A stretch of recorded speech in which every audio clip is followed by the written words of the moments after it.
Here's an example of us collecting data using an aerial photograph. And what's really great when you're working with kids is that they can look at this map and they can just look at it, and all of a sudden they'll see something that they recognize. Like, there's the Burger King on the corner, and then all of a sudden they're like, oh, and there's that, and there's my house, and there's my friend's house. And here's another example of an objective measure of the built environment. And so the green blocks are all the green spaces in this community. And it looks like, if we were to look at this, that there's a lot of opportunity for physical activity. There's a creek, there's some parks, there's a school. But so then when we started talking to the people in the community, we found out that where people feel welcome and where they don't feel welcome has a lot to do with how they use space. So this is the park I was telling you about, Penn Park. And this is a really complex picture, again, like the Madison Bazaar, the liquor store picture, where there's a lot of stuff going on. But you know, when we showed this to the chair of the Department of Family Medicine, he said, those guys in the background, they're up to no good, and we don't know what they're up to. But then you've also got kids playing, and one of the things that we observed was that there is a lot going on. This shelter, the way that the shelter was designed, it's very easy to gamble or sell drugs or other things, and it's this is where a lot of the illegal activity happens. And it's right here where these kids are playing. And so we wanted to know what are their perceptions about this park. There's another picture, one of the most popular pictures. One of the things about this process is when you're doing an analysis of the photographs, which are data, you're going to get pictures, lots of different people taking pictures of the same thing. In this park, there was a murder, and there's a memorial that's continuously kept up. And so but at the same time, this is where the community comes together to gather, and lots of cooperative play between kids. And this is the kind of stuff that's not going to come up when you look at a map of just green spaces in the community. These are public green spaces. Yeah, these are public green spaces. This is the project Dialogues on Homelessness I was telling you about, where we were invited by this group, Dialogues on Homelessness, to present our method, and that they were going to decide whether or not they wanted to use our method. So they actually listened to our presentation, and then they had other people kind of come up with some ideas, and they ended up choosing us, which was it made me feel really happy. But what they wanted to do, what the people of this group wanted to do, was tell the story of homelessness. And so the themes that came from this project were access to programs, shelter, sleep, place, and respect or blame.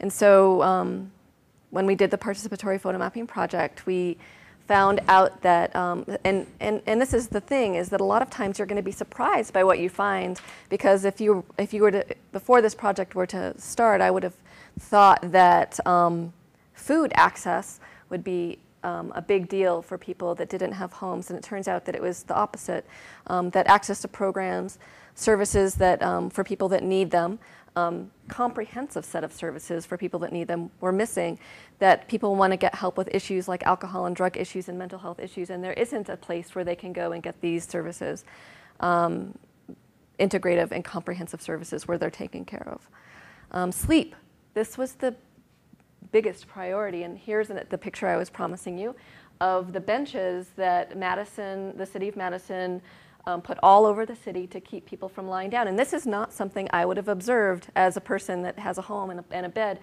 but that those armrests they don't look very comfortable for arms. I mean, who's going to put their arm on that? This is meant to keep people from lying down. And so people need a place to sleep and rest all day, every day. They need to sleep. There are places where they've been forbidden to sleep, and there's a desire. This is a huge desire of people without homes, is to have a place to sleep. Here's a photograph that was taken. This is one that I got a lot of. I took this picture because they put these peaked grates on there so people cannot lay down, but they do anyway. Warming place. Warm air comes out of that 24/7, 365 days a year. You'll find people sleeping on that all the time. But so what does Madison do? It makes peaked grates to try and, that's their solution to the problem. And here, place, a sense of security and a lack of security. And when we showed this picture in the focus group, the participants said, that's us taking care of each other. And they also said that even when you're homeless, there's a sense of order in your life. But you know, as far as place goes, there's limits to where homeless people can stay or not stay, and what people can do or not do. A sense of equality, places to be during the day, and a misuse of space. And so one of the things that came out of this project was a lot of pictures of places that were not being used at all, empty buildings or places that could be used to for day storage. And so one of the things that people talked about was discrimination, perceptions of homeless in the public eye. And what's very interesting is that you're invisible. If you're a homeless person, people avoid looking at you until you go into a place where you're not supposed to be, like the Hilton, to go to the bathroom or to wash up. Then you become highly visible, and then you get kicked out or maybe even arrested. Feelings of invisibility, people avoid looking at you if you're homeless. Class and race affect homelessness and how people are treated, and that stuff actually labels you. And so when people are talking about these empty buildings, and they're thinking, why can't we have day storage where we can put our stuff? Because when you have your stuff, everyone, you know, looks at you. Shelter, protection from the weather, lack of places to bathe, use the bathroom, and this is things that we just oftentimes don't even think of. Is like, where do you go to the bathroom? We have areas in Madison where for our pets. But there's hardly anywhere like public places where you can feel like you can go to the bathroom or take a bath or take a shower. Shelter needed during the day, safe places to sleep at night. And that this is another thing that surprised me, is that shelters oftentimes aren't very safe. It's much like prison, where there's a hierarchy and there's a lot of abuse, and that the people that work at these shelters aren't oftentimes really thinking about what's in the best interest. They're just doing their job.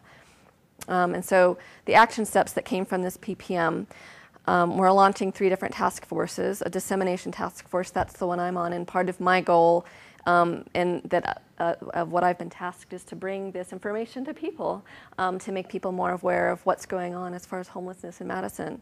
An art task force, and so this was really, really important to these folks, was to use art as a way of getting this information across. We've talked about doing a photo display in the middle of the, Madison is the capital of Wisconsin, so we have a beautiful Capitol building, and we want to make, blow up these pictures and put them out for people to see and engage in dialogue around these. But then also to address this issue of the shelters and safety. We also identified projects at different levels, and so here when you're thinking about policy and decision making, it's really important to think that you don't just have to bring this information to one actor or one decision maker, that you can be thinking on this in multiple levels of the social ecological model. And so we had this idea that we would address this at the public eye, like how can we change the view of homelessness in the public eye in Madison? Well, we can do that through art, at the community level and at the policy level. We want to create some kind of a recommendation that changes how shelters are managed, so that we know that the people that are in these shelters are safe.